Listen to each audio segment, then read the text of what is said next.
Of another episode of Lessons with Larry podcast, and we definitely got a subject we're going to talk about tonight. I got my two distinguished guests. We got Mr. Brown, Marcus Brown, Chest Frog Farms, Chest Frog Omniversity, and we got Mr. Grundy. Hello. Out of the Mud Productions, right? What Out of the Mud Incorporated, Veterans of Now. That's right. And so we got an interesting subject today. If I can get the moderator to say what the subject is, that would be, real nice, so we can build on this. So today we are speaking about what are the benefits of, let me say here, Lessons with Larry, Marcus Brown, Marcus Brown, George Grundy II. What are the benefits of getting older? Are there any? And what are the disadvantages of getting older, if any? Okay. Yeah, that sounds very nice. So I wanted to start off by saying that a wise woman, which was my mother, what she told me, she said, when I was younger, she said, everybody get a chance to be young, but everybody don't get a chance to get old. So I didn't quite understand that until I got older myself, and I seen a lot of people I know was leaving here before me. So I'm like, dang, okay, and then as years went by, I started seeing my hair that was black start lightening up. I started seeing my hairline, getting a little light, you know what I mean? So, I could see the changes, but everybody didn't receive those changes. Everybody don't even get gray hair. You may not even live long enough to get gray hair, So, with that being said, I want to touch on that, and I want to see if any of my distinguished guests have anything they'd like to say, add to that. I think this is an important issue, especially in consideration that life expectancy in America and the world is getting longer and longer because of advances in technology, changes in the way we eat, healthcare, etc., the way we exercise. So this is something that might be a pivotal issue for a lot of people. Yeah, and I really think that when you say longer and longer, I think that you may, if we were to do it by ethnic groups, I would say that we are the ones that's leaving there first. From diabetes, high blood pressure, stress. I think it's all by design. Yeah, it is all by design. Yeah, that's and I think there's nothing. I can't hear myself. Okay. There's nothing worth stressing about. I remember an old wise gentleman told me, he called me out of order, and this is during the time. See, I grew up during the time when people would pull you up. You know what I mean? They'll pull you up and say, hold on, my man, you doing your time wrong. You're doing your time all wrong. And that don't necessarily mean being incarcerated. We only get a certain amount of time here, and I think we touched on that on one of the podcasts. So I'm just saying the time that we here. So, he seen me out of order, and he told me, he said, man, I hear you, getting awful upset about a few things over the phone. He said, but, he took me for a walk. He said, come walk with me. And then, I'm walking. I'm kind of mad because first of all, you in my business, but I'm nosy enough to see what angle you coming from since you in my business. You know what I mean? To tell me don't be stressing and, don't worry about something. So he basically told me, he said, man, you see that wall right there? And I looked at it, and I'm like, yeah, but you think you planning on escaping or something?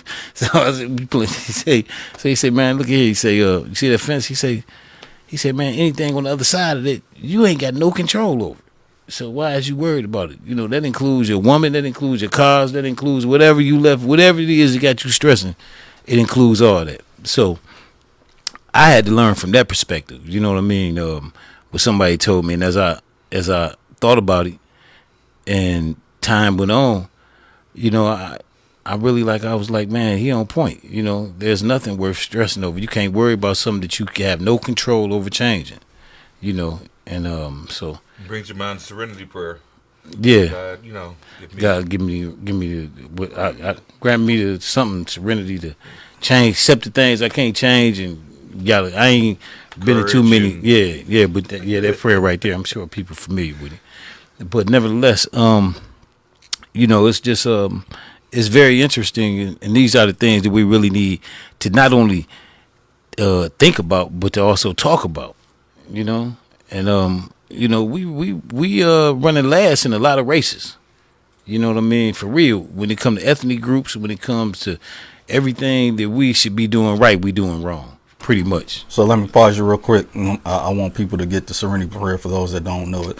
Serenity prayer. God, grant me the serenity to accept the things I cannot change, courage to change the things I can, and wisdom to know the difference. That's the serenity prayer. Yeah, my man. It's good that you brought that up. Right now in the United States of America, the average life expectancy is 79, but that's for the average American. When it comes to African Americans, we might be like 10 years less than that, and it's even worse. Especially men. For Native Americans. So there's a variance there, but we are getting older also. Yeah. I mean, yeah, I would say because I'm still here. You still here. You know, we all still here. So, and that's a blessing within itself. You know, I even touched on that when I was talking once, and I was saying about how birthdays, you know, you celebrate them, you go all out, you do this for yourself. This is my birthday. This is my born day. I'm doing this. I'm doing that. You know, I'm finna get together. I'm finna have people come through. We finna do this. And then, you know, as you keep having them joints, you be like, man, hold up, man. I'm glad to be here. You know what I mean? Especially when, you know, your peers start disappearing. You know what I mean? You know, so, you know, that's a real serious subject. And one thing to play a key role in making a person eligible to become older is being responsible and then checking yourself. You know what I mean? A lot of us don't like nobody else checking us, but a lot of us, we like the bad child. We ain't checking ourselves neither.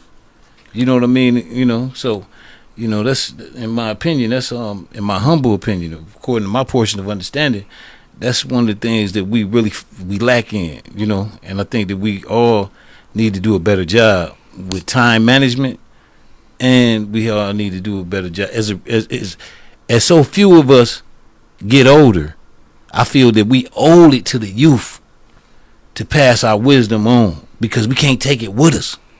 It ain't going nowhere with you. So you might as well give it to somebody that can use it and where it can make a difference in their life.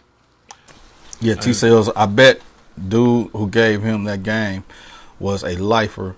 I had that convo inside with my bunkie. Yeah, he T-Sales, what's happening, man? You know, shout out. But he wasn't no lifer, but he was a wise old man. You know what I'm saying? He was wise, and he seen me, you know, out of order. You know what I mean? And really, I was a firecracker then. You know what I'm saying? I was a pepper. I was hot. You know, I ain't play no, you know, man, get out my business, first of all. You ain't got no business in my business. I'm already upset. Then you got nerves enough to be intervening with what's going on in my world when you don't even know nothing about it. So that was my mentality at the time. However, he was absolutely right. And, you know, only a fool will argue with someone when they right. You know, or even try to, you know, so I just took it in and, you know, said, yeah, okay, yeah, you're right. You know, and then, you know, years later, you know, I've never rode the small bus, but some of my actions, I had to say I took my time, you know, developing into the man that I am today. I think it's imperative for us as mature men to share our follies and our successes, and you know, we don't want to take away from youth. The youth is supposed to be enjoyed and partied up and whatnot. That's where you're supposed to make the majority of your mistakes at back then, and that's, I mean, back in your youth, because when you become, there's no fool like an old fool. Right. Hey, that's like it's a book. Oh man, I suppose I brought the book by Naeem Akbar called "Visions of a Black Man." You know, and he said, you know, he basically say, when you become an adult, you know, you're no longer a boy, but when you become an adult, you put away your childish ways. You know what I'm saying? And the same what he say, and then he broke down in this book called Visions for a Black Man by Naeem Akbar. He broke down the different characteristics of a boy. He say, if your car stereo or even your outfit, if it costs more than your library, those are the characteristics of a boy. You know, he went on, and you know, I'll bring the book in next week. and touch on some of the things, because it was very interesting to me. And so a lot of things that he said at the time when I read it many years ago. And I there you go. Yep, that's it right there. And and I was like, man, you spot on with me, man. I'm guilty of all that. So I started buying books, and now my most prized possession is my library. You know what I'm saying? For real. That's that means more to me than anything, and but yeah. I think that's something that we, as more mature gentlemen, need to do also is like, we know some of the pitfalls, and we've seen parts of the game. And if we can put a young man up on game, it's kind of like you can lead a horse to water, but you can't make him drink. But it's still our job as to the at least elders lead to say, hey, don't play with that stove, or don't play with them police like this, or don't do X, Y, and Z. I think that an area, because like our women outlast us. Why is that, you think? Women take better care of their self and their health than black men do. We don't even go to the doctor without being persuaded. Right. At least the majority of them. If my wife, she's a nurse, so she pushes me to the doctor. But if it wasn't for her, I ain't no telling what type of shape I'd be in. You know what I'm saying? But fortunately, I got good health anyway, as far as my genetics go. Now let me get back to what y'all was saying. 1 Corinthians 13, 11 through 12. When I was a child, I spoke as a child. I understood as a child. I thought as a child. But when I became a man, I put away childish things. For now we see in a mirror dimly, but then face to face. Now I know in part, but then I shall know, just as I also am known. What Corinthians is that? 1 Corinthians 13 through 12. 13 and 12. 11 and 12, excuse me. Well, I think that if you don't change, or if you don't grow, if you don't mature, if you're still doing the same things at 30 that you did at 20, there might be a slight, there might be a slight problem if you haven't evolved and changed. I know that healthcare, especially for black men, is an issue. My wife's a respiratory therapist, so I get to push also. But there's a lot of black men that won't get that prostate check, and you need to get it. I just had surgery back in October, and it was life and death. Yeah. So at a certain level, a lot of black men are like, no, I don't want nobody doing that. You can get put under for it if you really need to. But yeah, they put me under. I ain't got to witness. You need to get checked out, because we, especially with our diet, especially at the 50. Yeah, really our 45. You really should start checking. At least 45. See if you got any polyps. Mm-hmm. Well, I'm one of those black men that I'm just gonna wake up dead, because I ain't gonna let nobody do that. Okay, but we'll see. When you go to the hospital get your tonsillectomy, I'm gonna tell the doctor, take care of my boy. Then you gonna have me going. You be mad at me, but I care more about your health. Because our prostates naturally get larger, and as we age, certain things naturally happen. I'm just gonna die. I mean, that's your choice. All right, John Wayne. Exactly. People check out this joint every day. And I'm not afraid of that. Right. And, being the subject matter that you're talking about, what's the benefits of old age? I don't know what it is. Me personally, here lies George F. Grundy. Nobody ever touched his behind. I mean, I don't look at it like, hold on, no, hold on. But here's the thing. Even I think I have my prostate checked at 50 and at 55. And I'm gonna tell you, and they removed 3 polyps the first time, and then 1 the second time. But my thing is this right here. You know what I mean? It ain't even about that for me. It's about prevention. Because I know. I mean, I'm just speaking personally. So my opinion is mine alone, unless you agree in your own way. But so what I'm saying is, when I'm like prevention, because I'm not done. I got a 7-year-old daughter. I got grandkids. I got a lot to pass on. Right. You know what I'm saying? That I need to pass on. The benefits of old age. So those are. So the other side of it is that I don't have any kids that I know of. Not yet. And then that I know of. It ain't too late. I mean, I ain't saying it's too late. Right. But my path in life, all of the good decisions or being a good guy, that stuff didn't pan out like what life tell you. Well, Mr. So Grundy, let me finish what I'm saying. So for me, I have a value for life, because I'm not going to just throw it away. But I don't have a fear of death because it's like, why am I here? What I do the best I know to do by people and for people, but I keep getting ran over by people, and they think that is sweet, and sometimes that causes me to react in certain ways that I don't like about myself because I allowed myself to be treated or put in those positions, but I did it off the good faith of other people. Okay, let me say this, Mr. Grundy, right quick. Now, with me here, and I hear exactly where you're coming from. The way I see it when it comes to dealing with people, first of all, I majority of the time when somebody say, "Hey, Larry, how you doing?" or whatever, I say I'm peaceful, and that's because I protect my peace, and I'm peaceful on purpose. But peace don't mean punk.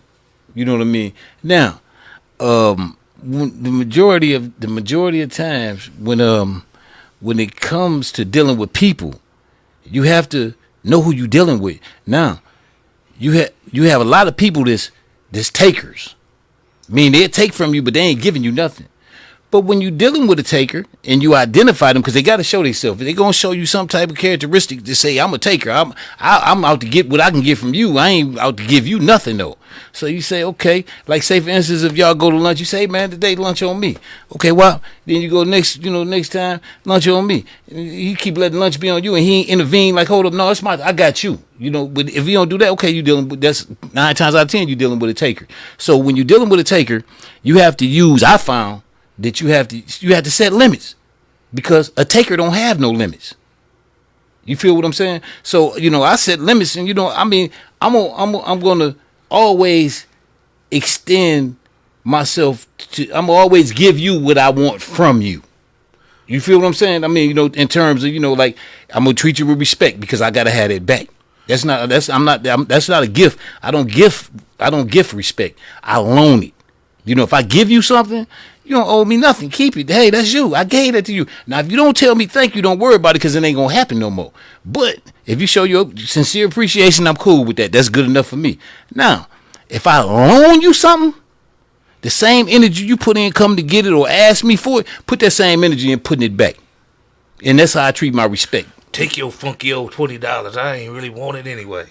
Don't you hate it when somebody? No, because I don't conversate with people like. I mean, I don't have them type of conversations because ain't nobody gonna say take nothing funky that you ain't have and you came to me to get. Because you ain't doing nothing but cutting your own self off. I got zero tolerance. I ain't got that much time left.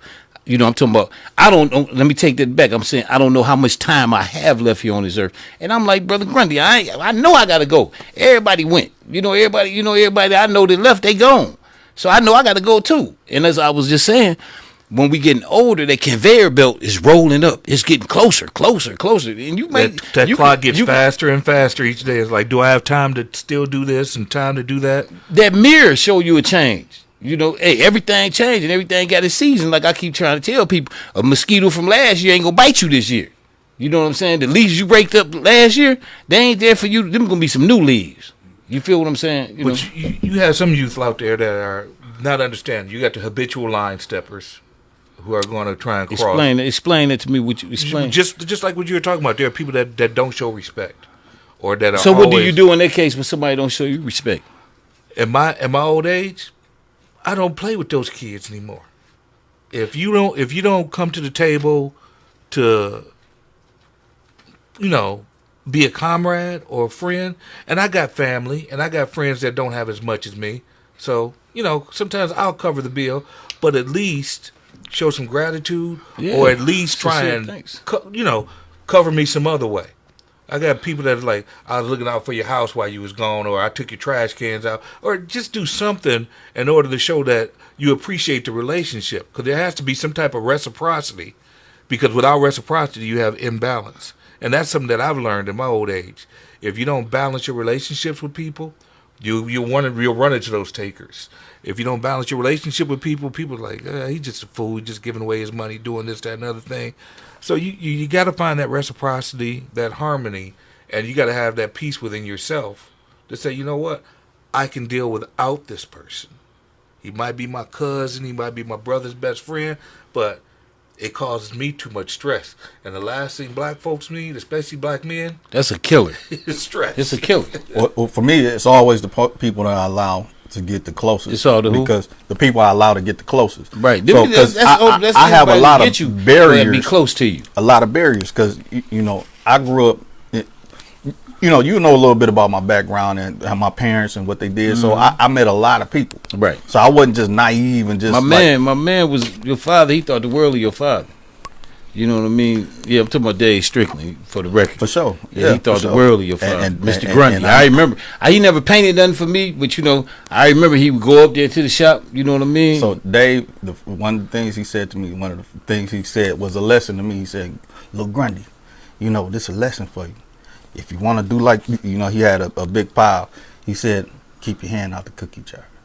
I didn't know what that meant, but that's what he said to me. Somebody said it to him, so he said it to me. But me and him had some very, very in-depth and very, very serious conversations.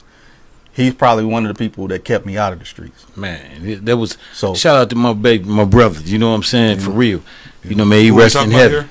Dave Strickland. Dave Strickland. Yeah. You got to be from Flint. Yeah. You know, but you know, and yeah, solid. And D-Ski too, man.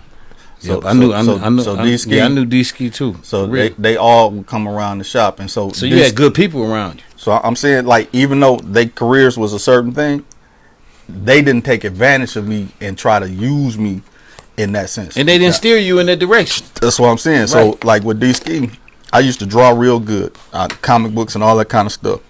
And he told me, like, hey, little Grundy, what you, because you know, if you remember him, he used to always he used to always talk looking straight, but listening with his ear. He'll stick his ear out, and he'll be talking. You'll be talking, and he ain't looking at you, but he listening, like he listening what you saying real heavy. And so I was about 13, 14, and I told him I wanted to draw all black comic book, and he told me he'll put some money on it for me to do that. But the other side of me was like, I can't take the money because I ain't want to enter whatever. But me and him, you know, I used to chauffeur him around and everything. That was his way. That was his way of saying he believed in you. You know, he want you to follow your dream. Right. But the lessons my dad was saying, don't you ever cross these paths or these things like that. And so those people, like the people that have been the most generous to me and have given me the most life lessons of keeping my head on my shoulders was people that was in the streets. Yeah. Shout out to D-Ski too. Yeah, may he rest in heaven. We ain't forgot about you or Dave, for real. Well, back to the point of getting older, that's why it's important that we take care of our house so we can get older, so we can share lessons like you're talking about and share memories and experiences like that, so we can be, so the next generation can benefit from it. What good is they're going to just have to repeat history if they don't learn it from us. You know, right, because they say there's nothing new under the sun. I'm sure we all heard that cliche. But it's a flip side to that cliche, too. There's nothing new under the sun unless it has been forgotten. Mm-hmm. Now it become new. Only simply because it's been forgotten. You know what I mean? And we really have to, you know, hold on to those good morals and values that our people gave us. You know, that the neighbor gave. We don't have to reinvent the wheel. We ain't got to reinvent it. Just all you got to do is do right by the wheel, and the wheel gonna roll. You know. Yeah. You know, and one thing you had said when you was talking about the kids and things of that nature. Me myself personally, I don't play with kids. I don't play. I love them, but I don't play with them. Because I don't even play with my children, and I got grown children. I don't play with them, never really play with them, don't play with them. I hug you, you know, let you know I love you and things of that nature. However, what I'm not going to do is play with you because too much play leads to disrespect. You understand me? And if you start playing with me, you're going to see me as an equal. And like I told one of my sons, I said, look, baby, you was born in 1990, August 12, 1990. You ain't even old enough to be my friend. You feel what I'm saying? So don't always understand this. And then I tell my grandchildren, they like, Papa, never, don't call me that because I'm not washed up. Now, when I'm washed up, go ahead, I might let you get that off. But why I'm granddaddy. You know, granddaddy mean to me, grand over your daddy. You see what I'm saying? So they call me, all my grandkids, granddaddy. That's right. I'm grand over your daddy. You know what I'm saying? So Right. And We going don't- off of what you're saying, because I ain't finished my statement. Okay, sorry. It's like me and my father, we had those things too. Because my dad, he was from the streets, and he turned his life completely around, became a minister, and that's all he showed me. But stories and stories and stories from his past, you know, people throw them memories out there. But I had a conversation with him, or we had a disagreement, and I told him I don't feel like I'm in your circle. And he looked at me, he's like, you ain't in my circle. right. Like, you my son, you ain't in my circle. That's right. So I get those things, and we had those past. So there is a hierarchy. But going back to what I was saying originally about the closest people, it's because of people like Ski and other stuff, and folks that I grew up around that probably had more respect for my father and didn't want to create a problem for me, which would cause a problem for them because they caused me a problem. What's That that? I trusted other people outside of that. Okay, now see, in your inner circle, to me, see, a lot of times when I was doing wrong, you understand me, I had kids, I'm gonna say I call them kids, but I had people younger than me in my family very upset with me because they said, Larry, at this time we young, Larry eating, but he won't feed us. And it wasn't that I had to sit him down and say, hold up, man. We ain't going to be running around here. You get caught with this stuff.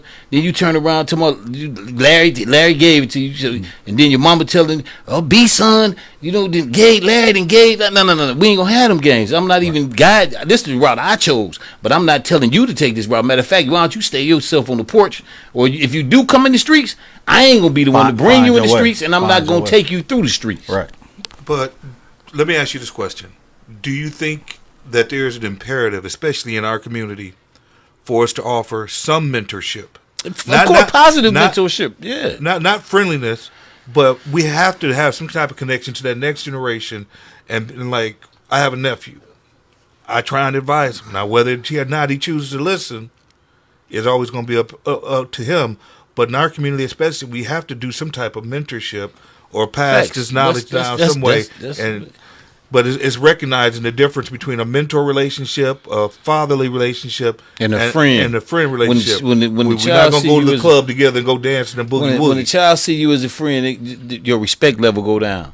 You know what I'm saying? And my thing is, you know, it's very important also for us to, you know, teach the children.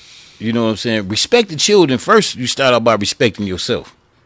Your children, a child should never see you disrespect yourself. Now, you know, for the parents that experience disrespect with their children, they need to look at themselves and say, what did I do to, you know, to garner this on? To entice this? What did I do to, and oftentimes you'll find you disrespected yourself somewhere down the line and they lost respect for you. You know what I mean? So, you know, but it's extremely, but getting older, it's a lot of advantages to it. You know, you find out, like I say, you find out that you don't have, that time is not, we don't have the life expectancy of, say, a tree. People want to equate time and money, and that's been a saying that I always disliked because time is priceless. Time is a limited commodity we get. We might get 70.2 years. Money is something that can be replaced or lost and regained fortunes in one lifetime. Time and money are not equated. And that's the advice I pass on to any child right now. Don't ever equate time and money. That moment with your wife, that moment with your kids, that time you spend doing what you want to do versus some money, it's not equal. Yes, you have to make money and use money as a tool, but never equate time and money. We have to watch our value system. You know, what do you value? See, a lot of people value money, but to me, it ain't no paper with some dead people on it. You know what I mean? And then a lot of people don't even realize what money is for. You know what I mean? Money can mess a person up. You know, money is really, according to my portion of understanding, money is for two things. It's a hell of a motivational tool, and it's a hell of a persuader. Well, it motivates you, and that's the same thing, but it creates comfort. So for me, money, you know, because the scriptures say the love of money is the root of all evil. I say the lack of money is the root of all evil. The key part evil. is the love, based on what the scriptures say. So, to me, the duality of the decisions that I made was probably peer based and community based. So, I was around a lot of significant situations where I could have made a lot of money if I jumped off the porch. And people were asking me to jump off the porch because they say the way you think and all this other stuff. But my dad and my mother and the way I was raised, that Wouldn't allow you. So I'm always saying no. So my whole everything, when I think of something, I'm like, what's the evil part of it? What can this do? Or how? Because the duality of it. Because when you see certain things and certain things, and then I went a large part of my life having to keep my mouth completely shut, and I ain't even do nothing. You know what I mean? But I grew up here. I'm there. So now I gotta die with these things. So the longevity of life, the how caring about how old I get, those came from growing up here. So I was in Georgia, living in Atlanta. That's the only time I stepped off the porch. But I stepped off the porch after I became homeless. Me and one of my family members that I was staying with got into it. I'm like, what I'm gonna do? I went to different collision shops. Ain't nobody let me in the door. I was trying to do this, that, and the third. And the only people was like the same people that I knew around here. And they was like, hey, figure it out. And I was better than what I realized I was, because I got a whole bunch of training in school in here that I didn't realize I got. Yeah, just from watching. Just from being around, just being the homie, being around. And so the same caliber and key of people that I knew here were the ones that I started. I was never low. It was always like they homies like, how in the hell did you end up cool with such and such and so and so? And I would have a past, the same kind of past I had growing up here, based on how my life was built. So I experienced that, but even in that, it was only so far that I would go, because my thing is I ain't trying to lose myself, because people done told me a lot of different things about the stuff that I ain't gonna say regret, but the things that come with the life. Just from what you just told me, my analysis of that is, one thing I hear when you said your mother would be like, no, and your father would be like, no, you ain't going there. See, that was a perfect balance right there, because what that did, that gave you the strength. Because you have a lot of people that can't say no to peer pressure, to their partners, to their circumstances, man. They see they, man, I got in the streets because one of my partners, I was $20-$30 person. You know what I'm saying? He started pulling out them knots to choke a horse. I'm thinking he done robbed the bank. I'm looking for him. I'm looking for, the news to be some money missing or something. You know what I'm talking about? And once I figured it out, and then, hey, man, look at here. You can watch me, or you can, And I said, well, hey, and so on and so forth. And so, but I'm grateful for every experience that I had, for real, and going to that peer pressure thing, my dad used to discipline me, and that was the title of his discipline. This is what peer pressure gets you. See what this I'm is saying? why so peer pressure don't exist. His title of his sermons was peer pressure don't exist. This is what peer pressure is.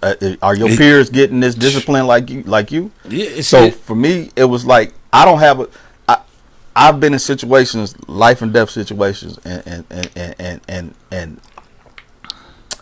put it on the line, because I'm like, hey, it doesn't matter what y'all doing. It don't matter what's gonna happen or the outcome. I'm standing on what I'm standing on. Yeah. Yeah. I'm thinking that one of the benefits of getting older is that we are allowed to share wisdom, share stories, and share with the youth, or share with younger people things that, there's always going to be somebody that's going to touch the stove anyway. Don't play with the stove. That's going to happen. But that's one of the benefits of getting older. But it's also one of the hard things about getting older. What advice do you share, and when do you not share? Well, this, for me, is simple. Because you want to help people, man. And I've always been like that. It ain't too many people who going to tell you Larry didn't want to help me. Larry did something or told me to send me off. You ain't gonna hear that, because I ain't that type of person. But the thing is, what I look at it like this: if a person, what do you do when a person refuses your wisdom? You sit back and you don't do nothing. You let their hard-headedness become their own regret. You know what I mean? Once I tell you, hey, all I did, I delivered the message. You ain't got to heed. You ain't got to take heed to it. Nothing, but it'll be you saying I should have listened, or somebody told me. Cause see, that's the thing. Something always try to tell us something, but we don't listen to something. You know what I mean? Then when the decision that we make based upon something, take us in the direction that we don't want to go. Well, then when we review it, I call it playing the tape back. When we roll it back, we be like, man, something told me don't do this. Something told me don't, but we don't listen to something. So you gotta be able to listen to yourself and listen to something. All right, we done talked about the good part of getting older, being able to share wisdom. We done talked about this, that, and other thing as far as the benefits. Right. What are some of the negatives? You want me to Of set it getting up? over. Yeah, I tell you right now. There's a litany of things. My knee. That's one of the negatives. Health. And, Health. Yeah, it's crazy because when you're young, you hear older people and they be complaining, oh, my back, oh, my knee, oh, my ankle, oh, my. And you be like, yeah, I feel for you, but can't reach it. I don't even, I ain't had them type. I can't imagine myself having that type of pain that you talking about. Mm-hmm. But then if you keep going to sleep and waking up, eventually they gonna come. They coming your way. You know what I mean? It wasn't nothing but a thing to hop a fence, jump off a porch, jump off a chair. Hey, I climb down carefully when I'm going down, getting off a chair. I'm standing on the chair, changing the light bulb. You better climb down carefully because you ain't no woo, just jump. Hey, listen, let me tell you something. Listen, man. The funny thing is, I set up, man, and I used to really jump. I used to jump high when it came to basketball. Now, one thing I can jump, I block your shot, I'm going to get it. Rebounds, I'm going to get that. Man, I called myself trying to jump. Man, I had a 2-inch vertical. Yeah. I'm serious. That thing significant. I thought you said you wasn't good at basketball. I didn't say. Did you hear what I said? I said, no, I had a good set shot, and I played some defense. Maybe too much defense. So you participated. You ain't saying how good the participation. And that's what was. they used to joke on me. Be like, Larry, man, you the only guy from Flint, man, that can't ball. I take that because I can't. Not like that. Not where I'm gonna be bragging or feeling like I'm good at it. You know what I mean? I'm gonna warn the young folks out there: as you get older, your metabolism changes, the rate of healing changes, and you think, nah, I ain't gonna be like that. I'm gonna stay in the gym. This, that, another thing. You still have to stay in the gym. I swim every single day. And I can't get rid of this gut because of the way my metabolism is and the way that my body is. But I'm swimming every day in order to keep that fluidity and keep a certain amount of energy. I feel like if I don't do that, then I'd be a lot worse off than I am. You got to start taking them Hollywood pills, man. Them Hollywood pills, them Oprah pills? No, the salon, whatever that is, they taking to lose that weight. That Cat Williams was talking about. Yeah. Well, you can lose as much weight as you want to, but when it's time to go, you out of here. You know what I mean? Whether you're big, fat, skinny, or whatever. You know what I mean? Well, there are certain things we can do in order to stave that off a little try bit. to stay, just to try. You know what I mean? We promised 70, but they say we can live to 120. Well, I ain't seen the 120 yet. I've seen 102, 104. Let me ask you a question. I heard 114, 119. Do you guys have a financial plan that will take you to 120? Look, because if they force you to retire at 70, let's say. Look, I heard a very wealthy and one of the greatest Americans to ever live, Don King, say that if you can count it, you ain't got it. Yep. So if you can count it, you ain't got it. You got enough. Yeah. Well, you got to have a plan if you plan on living older. But you should, you should. But the main that takes us back to the money issue. And life ain't about money, man. Too many people live their life for money. You know what I mean? Mm-hmm. Just having a peace of mind. You know what I'm saying? Just having good health. You know what I'm saying? A peace of mind, man. That shit priceless. It's priceless. Definitely priceless, but it's nice to be either an entrepreneur or to have some type of return on investments that you've made out there. And those investments might be your children, might be a business that you pass on to your children. So as you get older, you got to start thinking about not just yourself. You should think of that while you're a little younger, too. Right. Well, I retired at 47, and the reason why I was able to retire at 47 is because I had always seen some of my uncles that worked for the plant and aunts, as soon as they retired, guess what happened to them? They died. They died within a year or two. As soon as they retired. See, go ahead. I think the men, when we sit down and stop, that's why I always say women outlive men. And from what I can see, I knew throughout my life, I've knew couples who was married 50, 60 years, and 40, 30, but whatever. But the father, he might work for GM or AC Sparkle or wherever he worked. But the minute he came and retired and sat in that lazy boy and grabbed that remote, he was done. He was done. A year, 2 years later, he gone. So you got to have a plan. But the mama, hold on. But the mother, she going to get the grandkids, going to church, going grocery shopping, cooking, going to the PTA meeting, going to this, going to that, going to church, Bible study, doing this, she steady moving. It's important to keep structure. Ain't no question. You better keep moving. Keep moving, keep structure, keep some kind of order in your life. Right, of course. And you gotta have self-discipline. And that's what I was saying with Grundy when he actually said, that his father and his mother, they both told him no. And then but what he didn't understand, that gave him the strength. So when he was out in this world, he could really just say no until he wanted to say yeah.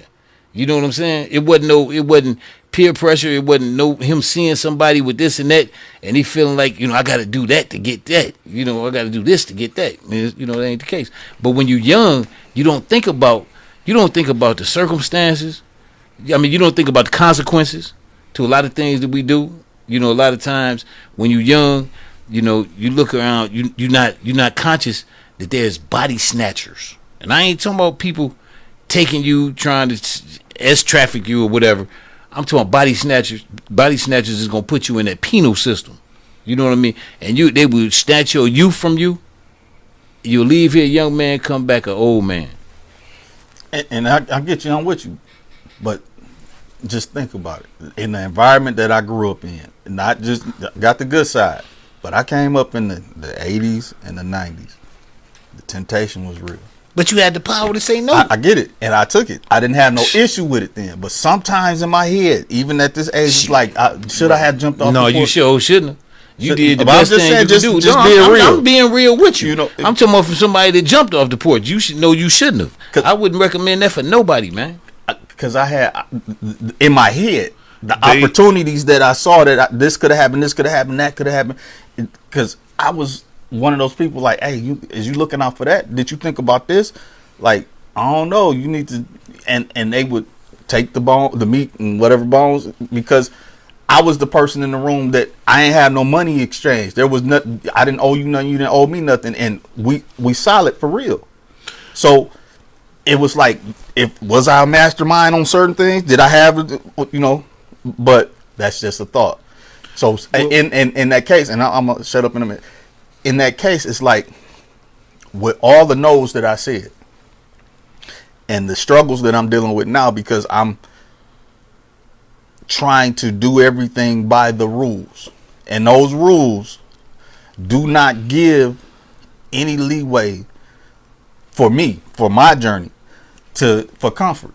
Which is why it's like, what's the point? I did everything. I ain't drank and did this, had a lot of women, but that all based on consent and all that, and no Drake.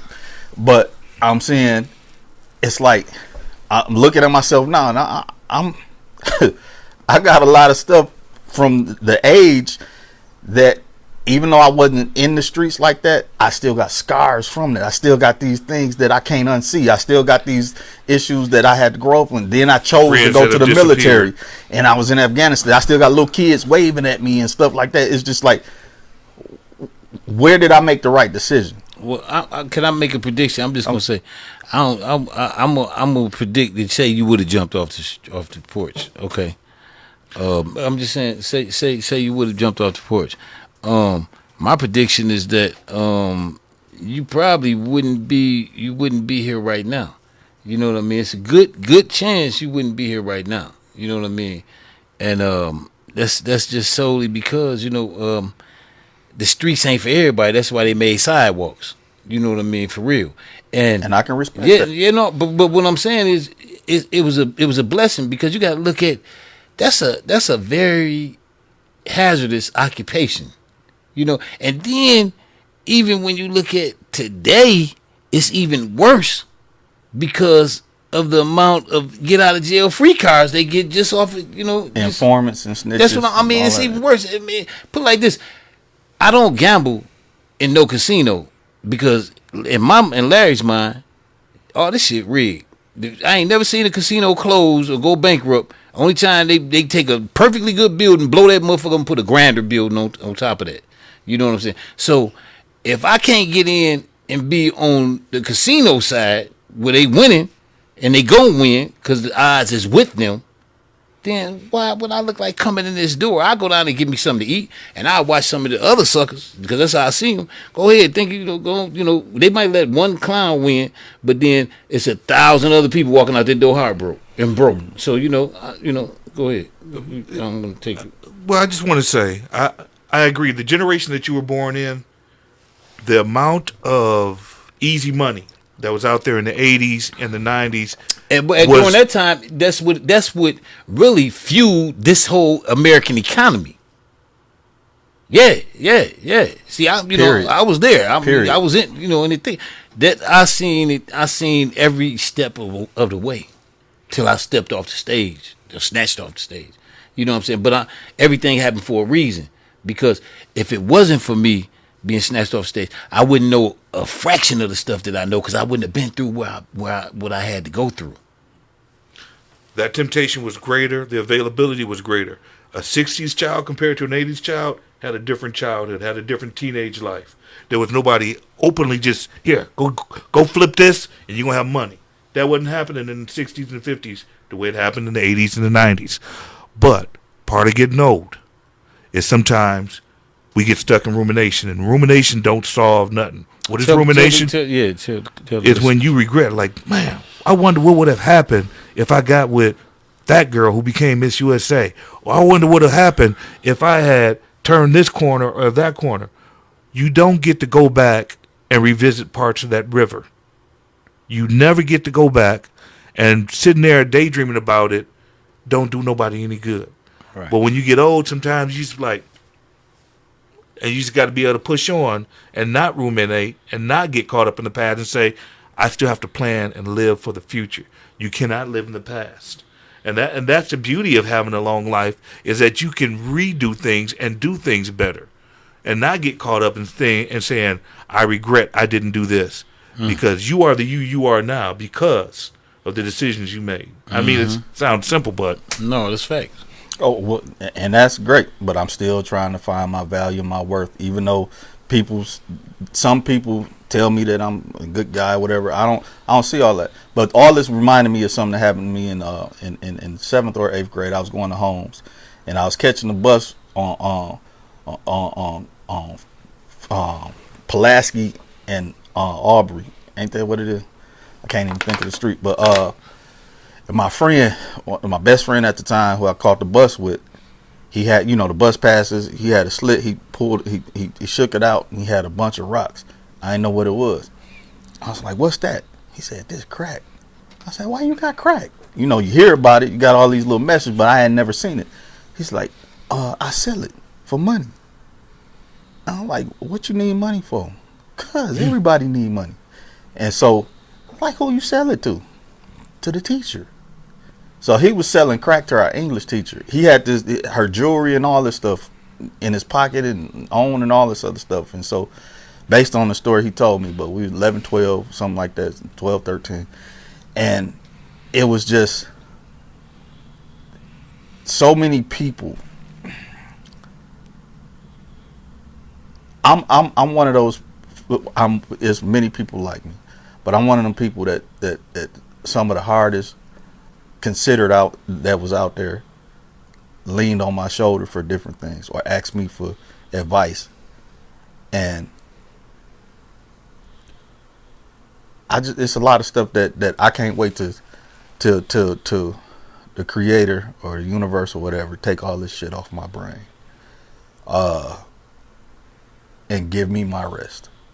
Because standing in between people got good hearts but create and circumstances for themselves based on systematic situations is a tough place to be in, because it's interesting. So all that said, I still have a issue with value of myself, because I'm like, I don't like to be a sideline person in nothing. That's why I'm trying to do this and live my life and figure out how to be a participant in life. Even though through Social Security and the VA, I'm 100% disabled.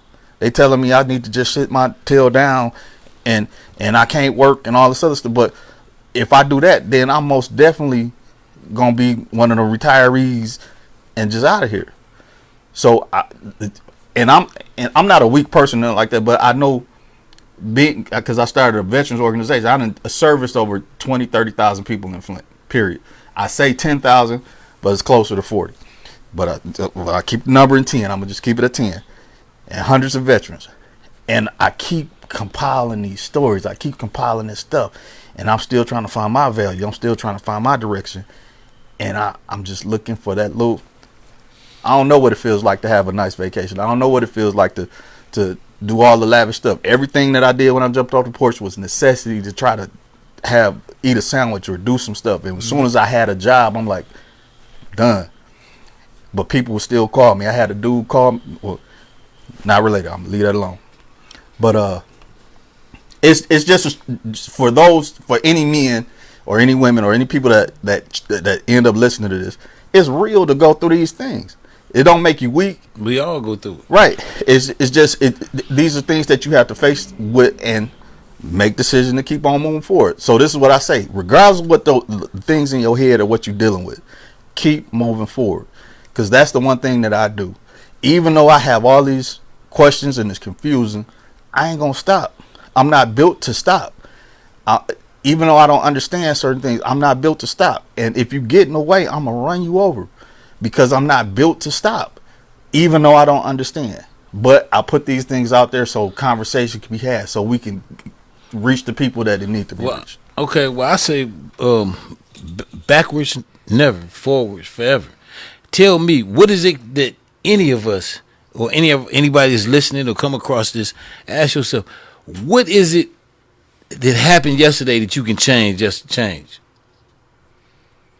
I would say this, Mr. Grundy, I respect you. When I first met you, I mean, we had the Marine Corps thing in common, but as a human being, I respect you, and I think you have important things to share with the world.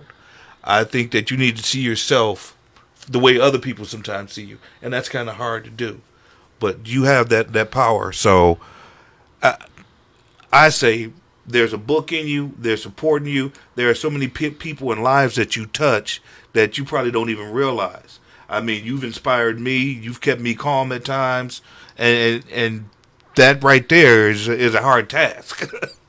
But you're here for a reason, and old age has benefited this town with you having it. And I appreciate that. And I ain't suicidal. And I ain't trying to be no narcissist and get all this thing. But I'm just saying the things that I deal with in my quiet time to myself, I don't have no problem taking down the veil and showing it. Yeah. Sometimes we look at ourselves harshly, but you got to see that positive side of the coin too. I mean, there's stuff that I regret, but you have to keep moving forward. There's things that I could have did things differently. Everybody feels that way. You did it your way. You're here today, and all you can do is try and get better and better every day.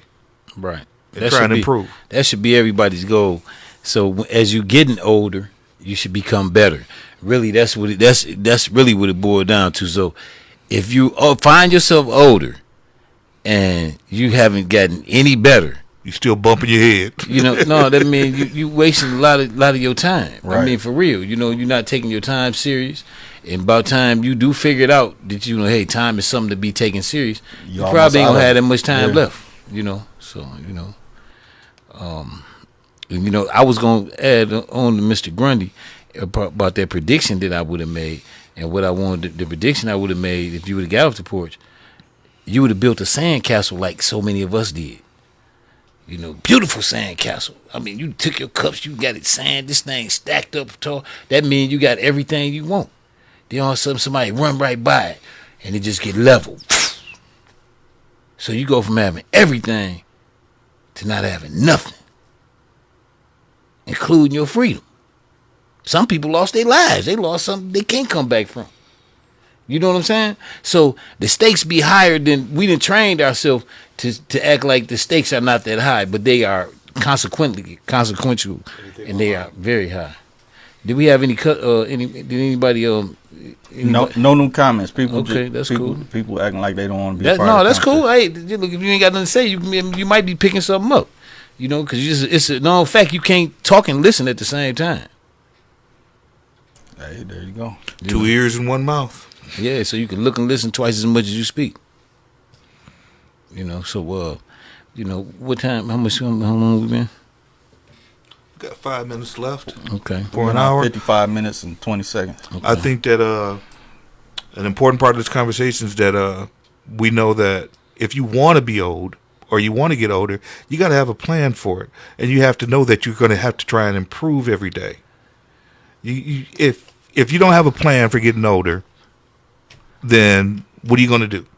You don't have any money, this, that, and other thing. You're going to need money. You're going to need health. You're going to need certain things. You want to have people around you. Start collecting those people around you, because you're going to Keep lose good people around you. Yeah. You know, for real. That's a key to getting older too. You know, you have to surround yourself with people that want to get older just like you do. Or that are a good influence. You know, or that bring something to the table. Get some positive energy and positive vibes in your life. You know what I mean? That's extremely important. You know what I mean? People underestimate the power of that, but you know, steel sharpen steel, man sharpen man.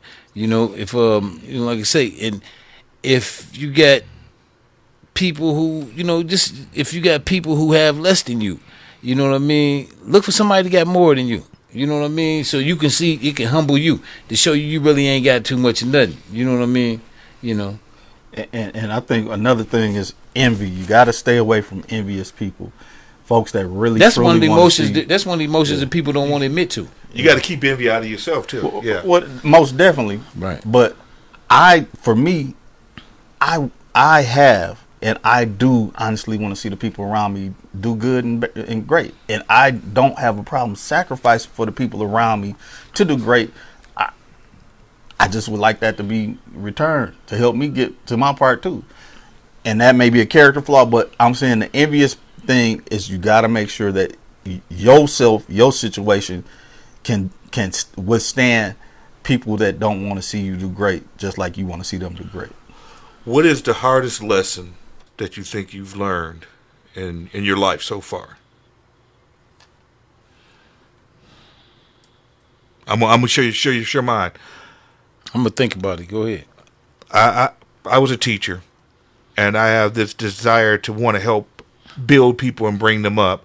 And sometimes I cannot, or it's hard for me to cut people loose, even when they become a drag, even when they become negative. It's hard for me to I gotta let this person go. I always want to find the redemption or find the good characteristics in this person, and I'm still dealing with this.